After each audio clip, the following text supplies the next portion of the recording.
Lu nggak perlu modal, nggak perlu koneksi, bahkan nggak perlu jago ngomong. Tapi kalau lu bisa kuasai 8 hal ini yang gua jamin 99% orang Indonesia anggap sepele, hidup lu bisa berubah total. Gua nggak jualan apapun, tapi gue minta satu hal. Jangan nonton video ini setengah-setengah. Karena rahasia terbesar untuk jadi kaya justru dimulai dari cara lu megang HP. Turn off semua notifikasi sosial media dan marketplace lo. Ini bener-bener produktifnya tuh minta ampun. Gue turn off semua notifikasi sosial media gue. Mau likes, DM, komen, apapun. Gue ke setting di handphone gue, terus gue ke Instagram atau ke TikTok. Bukan atau sih, done. Terus gue set off all. Jadi nggak ada tuh notifikasinya. Di lock screen gue nggak ada. Di notification center gue nggak ada. Di bannersnya juga nggak ada. Instagram, TikTok, Shopee. Gue sering banget nih ya ketemu orang nih ya. Udah dia pakai suara lagi notifikasi HP-nya. Jadi suka ada Shopee, Shopee, Shopee. Itu kan ganggu banget.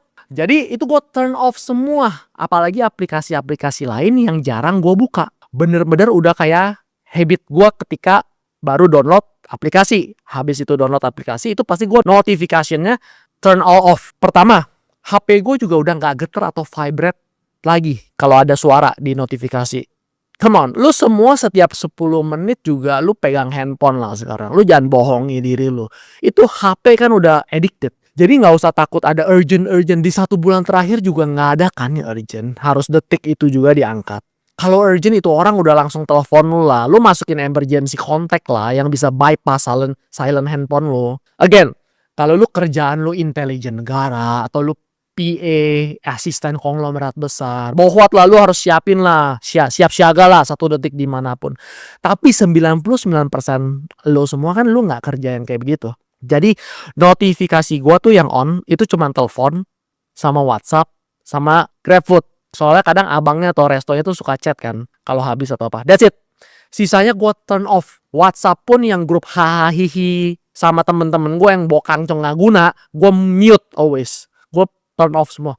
Jadi kalau mereka chat, gue tetap gak dapat notifnya. Terus gue kalau jam kerja, karena lu tau lah grup-grup itu kan berisik banget kan, grup-grup temen-temen lama lu yang buat hahihi, itu gue archive semua. Kan bisa di WA lu arsip. Itu pun udah gue lakuin, gue masih buka handphone tiap 15 menit. Tapi at least berkurang lah. Gue gak berusaha jadi sempurna juga lah. Gue berusaha memperbaiki yang bisa gue perbaiki. Yaitu turn off semua notifikasi sosial media dan Shopee. Sama satu lagi, ini gue udah lakukan 3 tahun terakhir. Gue selalu silence unknown callers. Jadi tuh apa bahasa Indonesianya? Lu kalau ada telepon, terima telepon nih, adalah di settingan handphone lu tanya ChatGPT aja. Kalau nomor teleponnya itu nggak terdaftar di handphone lo, itu auto blokir, nggak bisa diangkat. Itu auto reject selalu. Karena lu tahu kan, data-data di bank itu lu tuh dijual belikan. Makanya gue suka banyak yang telepon gue tuh nawarin KTA lah, kartu kredit lah, cicilan lah. Itu tiap hari telepon gue tuh 10 kali ada dengan berbagai nomornya. Dulu awalnya gue langsung blokir.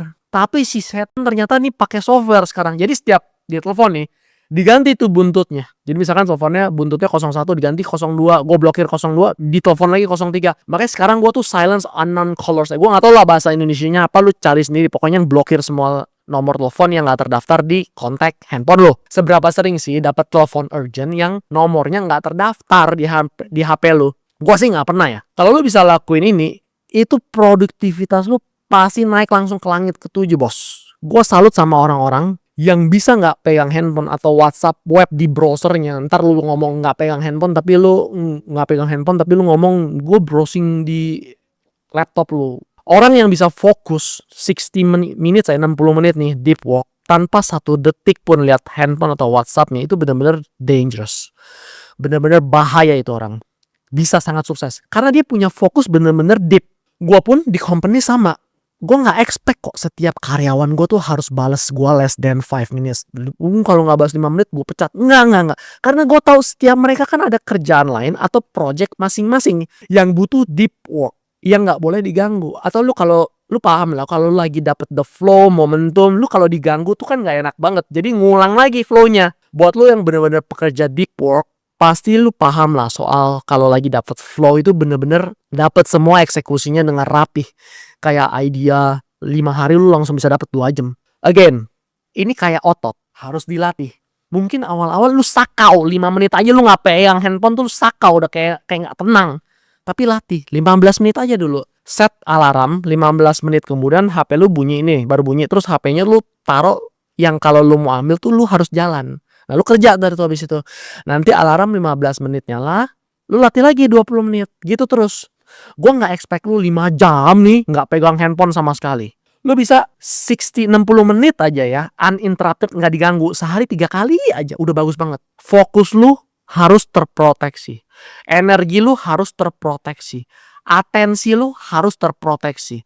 Waktu lu juga harus terproteksi. Kalau lu nggak jaga, pasti diambil orang atau media atau other entertainment yang buat lu semakin terbelakang jadinya. Kalau sudah bisa di jam kerja, ini aja susah. Coba lu juga di rumah. Mending lu main sama anak lu kan, atau ngobrol sama pasangan lu kan. Cuman gue udah posisi di mana itu udah selalu turn off all notification, matikan semua notifikasi kecuali WhatsApp doang. Berikutnya, lu jangan snooze alarm lu lagi. Tiap pagi konsisten bangun. Gua ngerti lah kalau lu kerjanya 2 shift nih.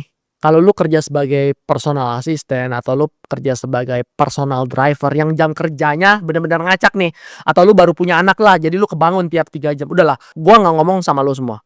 Paham gue nggak usah debatin gue di situ. Ini gue ngomong buat 90% lu yang nonton ini yang kerjanya bener-bener nggak ada shift. Coba disiplin guys. Go to bed on time. Tidurnya on time. Bukan bangun yang on time, tapi lu tidur ke kamar lu on time. Lu kalau nggak tahan ya udahlah. 1 kali aja pas malam minggu. Jadwal lu berantakan. Tapi usahakan setiap hari lu bangun di jam yang sama terus. Lu jangan snooze alarm lu lagi. Lu kalau udah nyala alarm lu ya bangun, atau mendingan daripada lu snooze sakit pala lu nih tiap 5 menit lu snooze alarm lu, mendingan gini lah, lu misalkan lu bangun tiap jam 5 tapi lu snooze terus tuh alarm tuh tiap 5-10 menit sampai 5.30, mendingan lu dari awal udah lalu setnya 5.30 aja. Jangan lu set bohongi diri lu jam 5 terus lu snooze tiap 5 menit. Gue juga mudah-mudahan nih dalam hidup gue bisa didik anak gue nanti kalau udah remaja maksimum jam 9 malam udah harus di kamar dia. Karena gue pikir-pikir gue dari kecil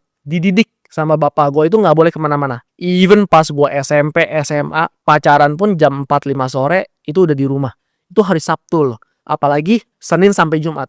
Gak ada gue dikasih pergi sama sekali. Very very overprotective parents. Cuman akhirnya gue mikir nih ketika gue udah punya anak, kejadian-kejadian buruk, bad things itu most likely happen terjadi after 9 PM, setelah jam 9 malam. Coba deh, lu ngedrugs, lu tabrakan di jalan, lu dirampok di jalan. Pasti 90-95% itu terjadi di malam hari. Jadi menurut gue kalau memang jam kerja lu memungkinkan, tidurlah disiplin jam 9 atau jam 10 malam. Itu otomatis kok lu 5-8 hari kemudian lu bisa bangun pagi jam 5 atau jam 6 pagi nantinya karena udah cukup. Lu bilang nggak cukup ya karena menurut gue lu cobanya tuh sesekali doang gitu. Jadi badan lu tuh belum jadi habit. Lu berturut-turut lu lakuin itu jadi habit. Anyway, buat lu yang belum punya anak, lu pasti nyi lah, lu dengerin lah. Tapi buat lu yang udah punya, pasti lu mau kan yang gue omongin ini terjadi di anak lo. Dan lu jadi contoh. Ya udahlah, kalau lu malam minggu terserah. Cuman weekday sih menurut gue ini hack yang bagus banget. Anyway, gue ada satu cerita lagi nih. Gue ada hire beberapa freelancer lepasan di beberapa divisi gue. Pertama nih, gue pikir gile nih orang-orang freelance ini yang di luar. Ada yang jam 1 pagi masih kerja, ada yang jam 8 malam itu masih aktif. Orang-orang internal gue lu jam 6 sore itu udah tenggo. Tapi setelah kesini gue berpikir juga internal tim gue itu lebih disiplin loh. Mereka tiap hari jam 9 sampai jam 6. Sedangkan ini freelancer nih lepasan ini kadang baru kerja jam 1 siang mereka. Kadang sore baru buka laptop. Secara hari kelihatannya ini orang kerja nonstop. Tapi lu kalau combine lu gabungin nih Senin, Selasa, Rabu 30 hari ke depan nih. Ini freelancer lepasan ini paling seminggu tuh kerja 25 jam. Sisanya mereka hahaha nyantai. Tapi terserah lu kalau mau emang begitu. Ini kapitalisme country. Jadi you get what you put in. Terserah. Emang hidupnya begitu. Gak ada yang salah. Sedangkan internal tim gua nih walaupun mereka tenggo, akhirnya mereka tuh lebih jago karena konsisten dibantai tiap minggu 45 jam week after week after week after week after week. Karena gue percaya konsistensi itu bener-bener lebih great, lebih hebat daripada intensity. Gue bener-bener believe ini. Contoh deh dalam hal olahraga. Daripada lu di satu hari nih lu ikutin 3 kelas 3 jam nonstop nih lu olahraga, abis itu besoknya lu badan remuk sakit terus nggak olahraga sampai seminggu kemudian, mendingan lu sisihin 45 menit just jogging santai konsisten zone 2 45 menit aja tapi 5 kali seminggu. Gue jamin orang yang ini akan lebih menang daripada orang yang gila-gilaan nih tapi cuma 1 hari doang. Sama seperti pekerjaan. Gue pun mendingan lu tango 9 to 6 tapi lu tiap hari masuk bam bam bam. Lu akan menang lawan orang-orang yang hustle nih sehari 16 jam kerjanya tapi paling cuma 5 hari abis itu tepar mereka. Gue udah pernah coba juga dalam hidup gue. Gue 3 bulan berturut-turut tiap hari kecuali hari Minggu ya. Gue ke kantor jam 7 pagi. Udah sampai jam 7 pagi loh. Baru balik jam 11 malam. Bukan OTW loh. Bukan buka laptop di rumah pura-pura kerja. Gue sampai kantor jam 7 pagi. Baru balik tuh jam 11 malam. Berarti kan exclude transport dan mandi. Gue cuma tidur 4-5 jam. Remuk bos badan gue 3 bulan. Cuman waktu itu posisinya lagi ada krisis di company. Listen, lu kalau lagi ada kasus parah atau besar di company, of course lah, lu hajar abis-abisan. Karena urgent. Bedain lah mana yang urgent, mana yang enggak. Cuman kan case-case kayak gini tuh paling terjadi 1 tahun 1 kali atau 2 kali. Kalau terjadi tiap bulan berarti ada yang salah sama sistem atau cara kerja lo. Jadi jangan snooze alarm lo lagi. Usahakan tidur di range waktu yang sama. Terus tiap malam otomatis bangun lu tuh akan sama terus. Setelah 5 atau 14 hari berturut-turut lu tidur on time. Terus lagi proses kayak gini lu jangan tidur siang juga. Makanya lu jadi susah lu tidur malamnya. Tidurnya udah bener nih bangun jam 5 pagi lu tidur siang. Ya, pastilah rusak lu malamnya jadi susah tidur lagi. Next. Reprogram algoritma lu. Ubah sistem algoritma sosial media lu. Udahlah, jujur aja. Kalau lu lihat screen time lo di handphone lo, di setting nih, caranya gimana lu tanya ChatGPT lah. Pasti number 1 di screen time lo itu, kalau nggak Instagram, itu TikTok. Atau top 3, udah pasti. Gue juga soalnya. YouTube, WhatsApp, Instagram. Gue nggak nyuruh lo berhenti sosial media. Susah lah, yang pasti-pasti aja kasih advice. Karena gue juga nggak bisa. Mau ngapain lagi entertain gue? Pasti scroll sosmed kan, otomatis. Nah, kalau gitu, kita lakukan apa yang kita bisa lakukan, yaitu reprogram algoritma sosial media kita. Caranya gimana? Lu pakai search nih di sosmed lu, di Instagram atau TikTok lu. Lu ketik motivasi, workout, AI, fashion, grooming, productivity, fitness, sepedahan, alam, gunung. Tergantung lah, lu sukanya apa yang menurut lu produktif. Lu tontonin itu satu-satu sampai habis. Terus lu tontonin. Terus lu likein satu-satu semua. Biar algoritmanya tuh bener. Jadi lu gak ikut ke bawah arus media yang viral-viral atau yang jelek-jelek terus. Lu setiap ketemu yang menurut lu negatif, lu langsung scroll. Jangan lu tonton 3 detik pun. Atau lu pencet di titik 3 atas kanannya, lu pencet not interested. Makanya kalau lu udah ke bawah arus sampai dalam gitu, pasti feed lu tuh kacau. Isinya gosip semua, berita buruk semua. Itu kenapa gue kasih ide, akalinnya lu search kata-kata tadi yang gue kasih contoh. Jadi dalam 1 jam algoritma lu tuh langsung bener balik lagi ke awal yang positif. Terus yang paling berat berikutnya, gue nggak tahu sih lu bisa lakuin atau enggak. Gue karena di posisi sekarang memang lebih bodo amat. Karena gue gak butuh orang lain, gue gak butuh networking. Pun kalau butuh orang, pasti gue barter value gue dengan dia. Ini agak susah nih, jujur-jujuran aja. Cuman kalau lo bisa lakuin, bagus lah. Yaitu unfollow orang-orang yang bawa dampak negatif atau yang lu udah gak interested lagi. Gue cut the noise abis-abisan. Following Instagram gue tuh dulu tuh 1200. Karena gak enak kan. Udah di follow, kadang tuh orang minta follow back lagi. Terus ketemu di asli, gue gak enak kan. Tapi ketika gue follow orang-orang tersebut, gue gak merasa ada dampak positif atau gue gak ngerasa entertain gitu.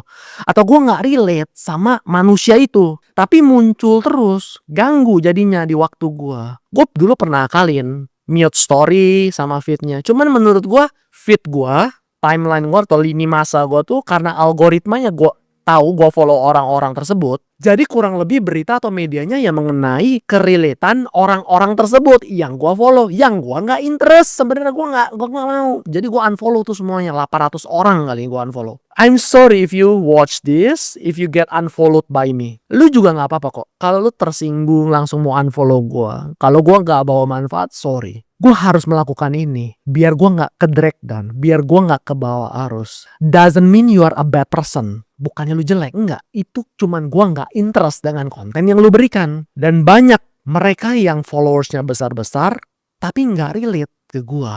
Sorry banget sekali lagi, maafin gue. Tapi kalau lu mau WhatsApp gue, mau tanya gue apa, tetap gue bales kok. Kalau mau ketemu, pasti gue sisihin waktu juga buat lu semua.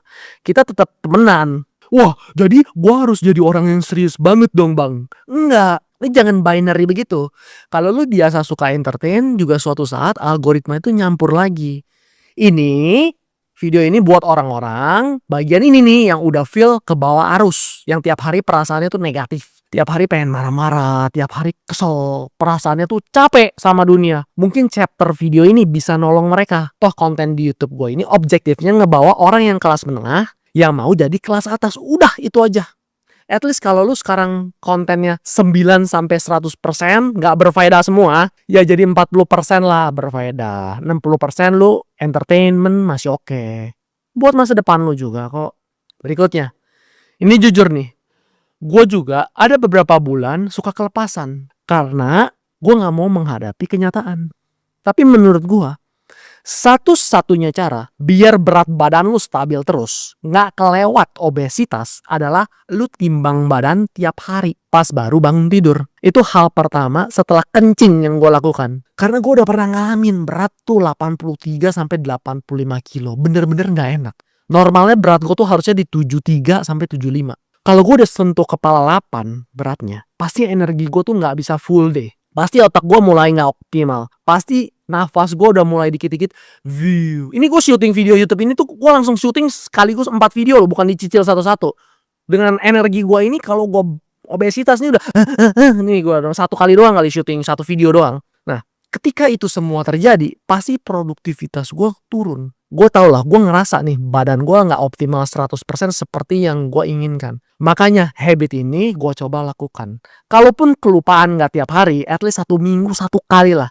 Jadi ketika udah mulai naik lagi berat badannya, mulai jaga makan lagi. Karena gue gak mau snowball effect ini di hidup gue. Tiba-tiba sadar ketika udah naik 10 kilo atau ketika lagi foto, terus lihat foto diri sendiri, kok udah naik 10 kilo nih ternyata. So habit ini gue lakukan sesering mungkin. Paling kelupaan tuh 1 minggu 1 kali. Beli aja timbangan murah kok yang digital. 50.000 di Tokped, di Shopee 200.000 juga dapet. Max. Buang barang yang udah gak kepake 1 tahun. Setiap kali lewat video ini nih, chapter ini, buatlah sebagai reminder. Buang semua barang atau baju yang gak kepake 1 tahun terakhir.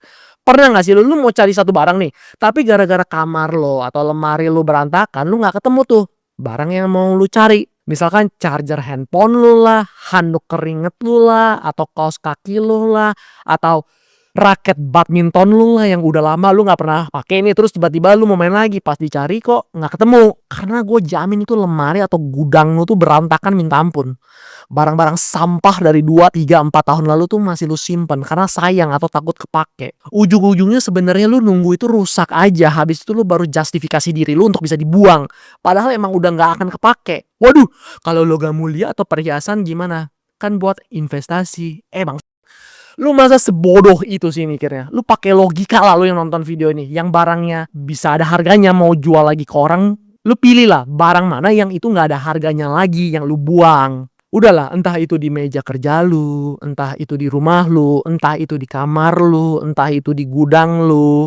Buanglah itu barang-barang, bos. Lu jangan menuhin punya penyakit ngumpulin barang bekas yang udah gak kepake lama. Mendingan lu buang atau lu kasihin orang lain lah. Kalau fungsinya sebagai art, pajangan, ya udah itu menjadi fungsi. Tapi kan most of the time itu jadi barang busuk di gudang ketimpa-timpa sama barang yang lain. Nunggu dirayapin baru lu buang. Lu cek juga tuh dapur lu atau kulkas lu. Kalau memang udah selama 6 bulan gak pernah dimakan sama sekali, ya udah buang. Lu jangan Nunggu sampai kadaluarsa baru lu buang. Lu harus declutter, buang barang-barang yang gak penting. Jadi rapi semuanya. So, ketika ada kesempatan, ketika mau pakai barang, ketika hari-harinya hidup tuh juga jadinya enak. Entah lu kerja nih karena rapi di awal. Meja kerja lu nih karena clean, nggak ada barang sampah, jadi lu tuh enak kerja. Datang tuh rapi, pong otaknya, nggak keganggu sama kertas di sana lah, botol minum ada 3 nggak jelas semua lah, ada 6 parfum lagi nggak pernah kepake. Atau ketika lu baru pulang ke rumah nih, dari rumah udah capek, makin capek. Kenapa? Karena banyak barang-barang sampah yang nggak kepake jadi pajangan di rumah lu. Ya lu makin capek lah, lu makin nggak suka pulang ke rumah. Soalnya suasana tuh nggak enak, penuh. Di Live Half nih, meja kerja gue tuh rapi. Di kantor gue juga anak-anak mejanya tuh harus rapi. Kertas-kertas yang nggak kepake tuh langsung dibuang. Ya kalau akan kepake 2 bulan lagi ya udah nggak apa-apa. Cuman kan banyak yang itu sampai 1 tahun di situ.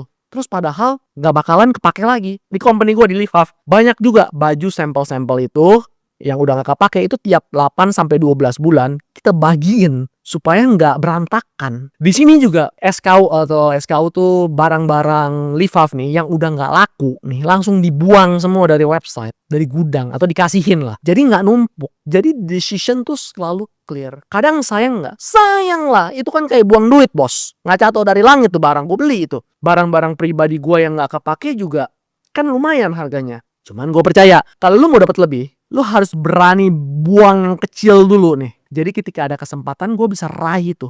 Karena hidup gue udah lebih rapi. Istilahnya nih, daripada gue hilang 0, nggak hilang sama sekali, tapi cuma dapat 50, mendingan gue hilang 20, tapi gue dapat 100. Netnya kan 80. Dibanding yang pertama tuh cuma 50, kehilangan 0. Gue mendingan dapat 80. Gak apa-apa gue hilang 20. Oke, berikutnya. Kerjain yang paling gampang dulu. Cara ini bertentangan dengan para motivator di luar sana. Biasa mereka bilang itu eat the frog first. Istilah eat the frog tuh lakuin hal yang paling susah dulu. Habis itu di hari itu hidup lu jadi gampang. Cuman yang cocok buat gua dan mau gua share ke kalian adalah kerjain yang paling gampang dulu. Kayak lu jam 5 pagi nih, lu mau olahraga lari 10 kilo nih. Kan males banget kan.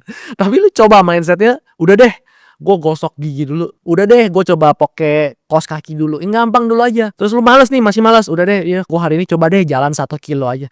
Lama-lama itu pancingan loh. Jadi lu lebih ngelakuin lagi goal yang lu pengen capai. Di kerjaan gue juga sama. Misalkan hari ini gue harus nulis skrip nih buat konten YouTube ini nih. Gue harus mikir nih. Karena gue udah komit nih upload 1 minggu 1 kali. Lu kalau mulai dari awal kan lu males kan. Aduh anjir lah, entar besok aja.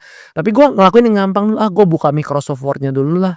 Terus gue mikir ngetik apa ya. Kadang gue juga sama, males menulis skrip dari nol lagi. Tapi ya udah, coba deh. Gue kemarin gue kesel apa ya? Gue keluh kesal gue apa ya? Gue tulis, gue nggak setuju sama omongan si A. Gue nggak suka sama mindset si B. Karyawan gue yang ini salah tuh kemarin decisionnya. Gue tulis aja nih Microsoft Word. Padahal niatnya kan buat nulis skrip. Tapi buat pancingan gue gampang dulu aja lah udah. Akhirnya 5 menit jalan mulai tuh gue nulis skripnya mulai lancar lagi. Tapi kalau goal awalnya terlalu sulit di hari itu, terkadang emang pusing lah. Jadinya malah jadi nggak jalan. Diet juga sama. Daripada gue buat meal plan nih 7 hari ke depan nih, biasa udah nyerah, malas dan pusing dulu karena tumas kebanyakan. Jadi gue niatnya yaudah gue pagi nih gue biasa minum kopi susu. Gue kopi hitam aja deh karena 0 kalori. Udah siangnya karena gue udah paginya udah win nih 0 kalori. Siangnya jadi sayang kan kalau makannya jelek. Akhirnya pasti cari dada ayam doang. Emang kita nih banyak di Indonesia pemalas. Kebanyakan nyantai. Wajar lah. Negara ini tuh gak ada musim dingin, gak ada winter. Jadi kapanpun kerja, kapanpun tanam makanan bisa tumbuh. Ya udah mau gak mau akalinnya kerjain yang paling gampang dulu. Daripada nggak jalan sama sekali, hopefully itu pancingan buat kerjain hal yang lebih besar nantinya. Next, kalau lu sering denger bahasa gue yang protect energy, protect atensi, ini salah satunya nih. Sebisa mungkin, tergantung fase hidup lo ya. Jangan disamain kayak gue. Beberapa keputusan yang berulang tiap hari tuh jangan dipikirin lagi. Contoh, makan siang deh. Turns out, dulu gue itu buat lunch nih, gue makan selalu GrabFood. Makanan di GrabFood buat lunch nih, gue bisa scroll loh tiap hari 20-30 menit buat cari makan doang loh di Grab. Tiap hari di jam kerja. Akhirnya gue buang waktu percuma itu. Dari satu decision tiap hari tuh mau makan siang apa 30 menit gue habis. Berarti seminggu gue buang 2,5 jam. Makanya sekarang gue ada catering atau istri gue masak. Jadi gue lunch udah ready. Nggak buang-buang waktu tuh 30 menit nyari makan apa. Jadi sekarang gue langsung makan. Pilih baju buat ke kantor juga sama. Sekarang gue ambil, pokoknya ada di lemari gue bagian kedua, itu buat baju kantor. Sisanya yang kayak kemeja batik, kemeja formal, polo shirt yang buat weekendan, kaos-kaos yang bergambar, gue pisahin dari lemari tersebut. Atau gue taruh paling bawah lah. Jadi ketika weekdays nih, hari biasa nih, gue gak mikir lagi mau pakai baju apa, apalagi celana. Gue gak mikir dulu, gue ambil aja langsung. Celana gue tuh cuma 2 atau 3, itu juga gue pakai tiap hari. Jumat baru mbak gue ART gue cuci. Jadi sama terus tuh celana gue. Di situ aja gue udah hemat 10 menit loh tiap hari buat cari baju. Botol minum olahraga, gue juga cuma 1 buat olahraga yang merek Salomon tuh buat gue lari tuh. Nggak ada deh, gue punya 2-3 botol. Jadi hari ini pakai yang mana ya? Tas olahraga juga cuma 1. Jadi nggak ada lagi tuh tas olahraga gue yang lain. Kalau rusak gimana ya? Udah nggak ada tas, gue pakai kantong plastik hitam aja sementara. Jadi intinya tuh gue nggak mau buang-buang waktu, pilih pilihan yang itu tuh terjadi tiap hari. Gue juga olahraga itu di tempat yang sama terus, nggak pindah-pindah. Rutinitas gue tuh sama terus tiap hari. Intinya kalau ada orang mau sikat gue, mau bunuh gue nih, gampang lah, ketahuan. Karena semua rutinitas gue tuh gitu-gitu aja, sama terus. Tim gue di Livaf juga sama. Kalau ngajak meeting, itu hanya beberapa keputusan yang one way door. Istilahnya tuh kalau salah susah baliknya. Nggak bisa di undo, nggak bisa di control Z. Jadi kalau keputusan kecil langsung kasih gua 2-3 solusinya via chat. Jadi nggak perlu apa-apa meeting offline. Udah kalau bisa via chat. Gue tinggal pilih tuh nanti nomor 1, nomor 2, nomor 3 solusinya. Jadi tadinya sebulan gue udah 40 meeting, jadi cuma 10 meeting. Atau meeting kalau memang butuh brainstorm, hal yang sangat sulit atau strategi awal yang memang buat basis pondasi ke depan. Dan setiap meeting juga anak-anak gue langsung kasih, apa nih objektif meeting hari ini? Dan apa aja poinnya. Jadi nggak meeting makanya meeting gue tuh cepet. Rata-rata cuma 10 menit, 15 menit, 25 menit. Udah dikit cepet lagi. Paling lambat itu 90 menit lah. Itu juga kalau product development yang sangat kompleks. Dan yang one way door decision. Itu juga 2 minggu sekali doang lah yang susah-susah gitu. Gue networking atau ngopi-ngopi juga sama. Kalau gue lagi banyak waktu luang. Sekarang sih gue di fase hidup yang sangat sibuk. Jadi jarang terima. Kecuali teman lama. Biasa nih, ini mau brainstorm hahaha atau lu mau ada pertanyaan atau ada kepentingan, biar gue bisa langsung bantu. Kalau waktunya gue pas ya udah, dan memang mau hahaha kita hahaha ngomong ngalor ngidul. Tapi kalau lu lagi ada pertanyaan atau kepentingan, lu siapin konteksnya, lu siapin pertanyaannya, jadi langsung kita cari solusi. Jadi hidup tuh langsung maju. Gue nggak suka sama orang yang datang bisa 3 kali dengan pertanyaan dan problem yang masih sama, yang nggak berubah sama sekali. Kalau lanjutan dari problem dari masalah yang lalu masih oke loh. Misalkan nih temen gue company lain bingung dia hiring, ya udah hiring apa, posisi apa, ya udah lu maunya dia lakuin apa aja nih ketika lu hiring seseorang dan berhasilnya tuh apa. Nextnya lu jangan tanya yang sama lagi. Bingung dia hiring, ya udah nggak apa-apa, tapi pertanyaan tuh beda. At least lu udah kasih gue, lu udah kelihatan lu kerja lah. Misalkan lu udah coba hiring tapi nggak dapet, susah carinya. Tapi gue udah tahu maunya apa, pertanyaannya apa, disiapin. Itu kan lebih enak problem lanjutannya. Jadi jangan yang sama mulu. Naik level lah kalau problem tuh. Jadi kelihatan udah kerja, udah ngelakuin sesuatu, kelihatan udah ada effort. Ini yang terakhir. Paling susah minta ampun. Gue sampai sekarang juga gak ketemu. Jadinya gue ala carte satu-satu. Cari satu temen yang sama disiplinnya dan sama fase hidupnya kayak lo. Ini tough. Ini bener-bener susah bro. Bener-bener sendirian. Apalagi lu kalau laki-laki ya. Lu dituntut lebih sama di lingkungan dan keluarga. Salah satu cara konsisten dengan apa yang lu kerjakan selain nonton motivasi di YouTube adalah lu cari satu temen yang mau lu maju. Yang selalu support lu.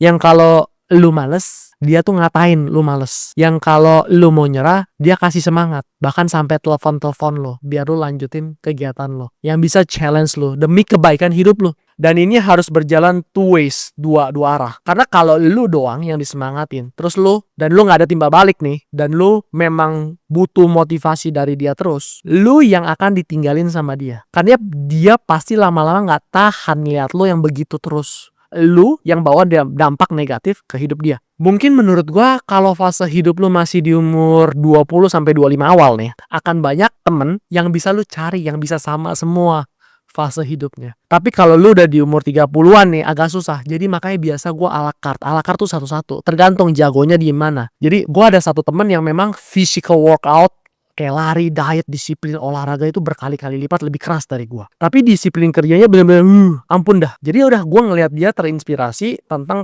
tektokan nih kalau ngobrol nih physical workout atau olahraga. Gua ada satu temen juga yang very thriving di bisnis, jago bisnisnya. Tapi bener-bener bagian kesehatannya tuh hancur total. Bagian keluarganya juga hancur total. Gua ada satu temen juga yang very good in investasi. Cuman lifestyle-nya mabok terus sama rokok terus. Jadi ya udah on each individual friends gua ala carte satu-satu sesuai dengan jagonya masing-masing. Jadi ketika gua males, gua bilang ke dia, bro gua lagi males nih, ntar dia foto tuh tiba-tiba udah lari 20 kilo.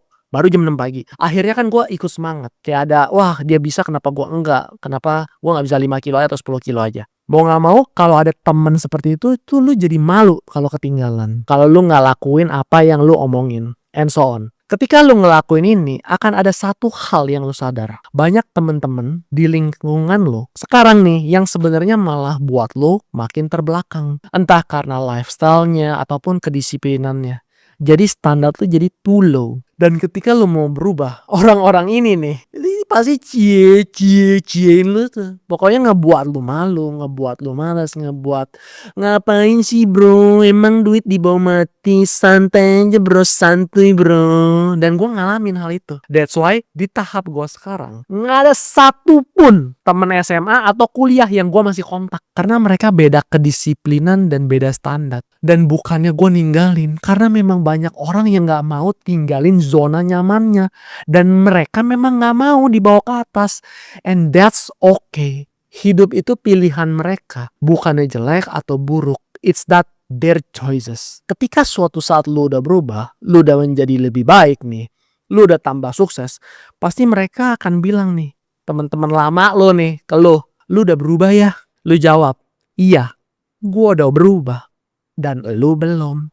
Kalau lu suka video gue yang ini, pasti lu juga suka video soal nasihat yang seharusnya gue dapet dari awal berkarir. Karena banyak ups and down dalam kehidupan yang sebenarnya itu normal. Cuman karena sosial media kita jadi merasa gagal. Videonya di sini udah gue siapin, lu langsung klik aja.